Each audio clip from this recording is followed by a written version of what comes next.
Eto na, hinahanda ko na yung pagkain ni Chow Chow. Ayan, nakikita nyo naman guys. Nilalagyan ko na ng pagkain yung lagayan niya.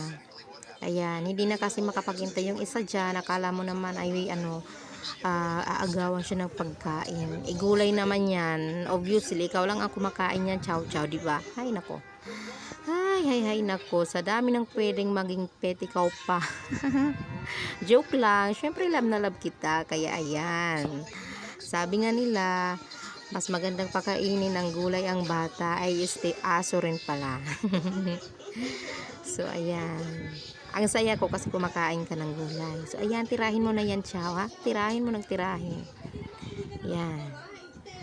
Ay, bakit nilalagay mo dyan sa sahig? Meron ka namang lagayan. Napakaano mo talaga. Pasaway kang Chow Chow ka, ha? Nako. Ay nako, pasensya na rin po kayo sa ni Chow Chow. Ngayon ay napagtripan lang namin siyang lagyan ng eyeliner.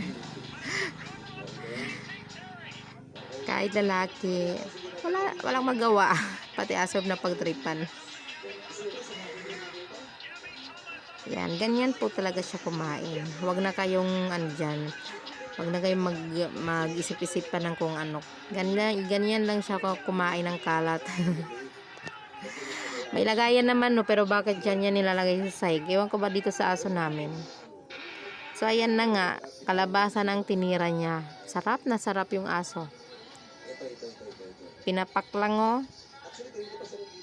Pero yung totoo, ayaw niyang hinahalo yan sa kanin, guys.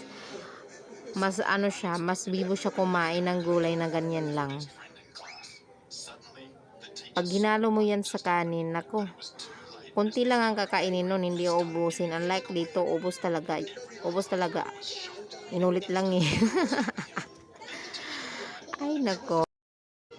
Ayan na, ayaw tantanan. Hanggat hindi na uubos, ayaw niyang tantanan. Ayan, napakaswerte mo. Kasi ikaw lang yung kumakain ng gulay, ikaw lang yung nakakakain, di ba? Kawawa yung iba kasi hindi kumakain. Ayan, talagang umupo ang tamad-tamad. Seryoso lang eh.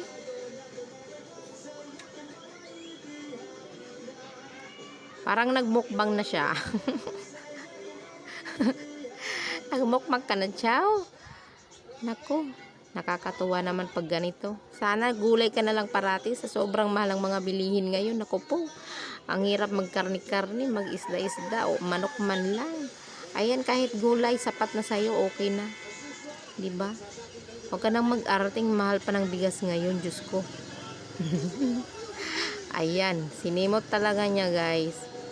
Oh, wala nang laman. Takaw. Takaw mo. Wala nang laman. Naku, tantanan mo na yan ba? Pati sahig. Aba, may attitude. Tinapon mo pa ha. Porque alam mo wala nang laman. Sama ng ugali mo, Chow, ha.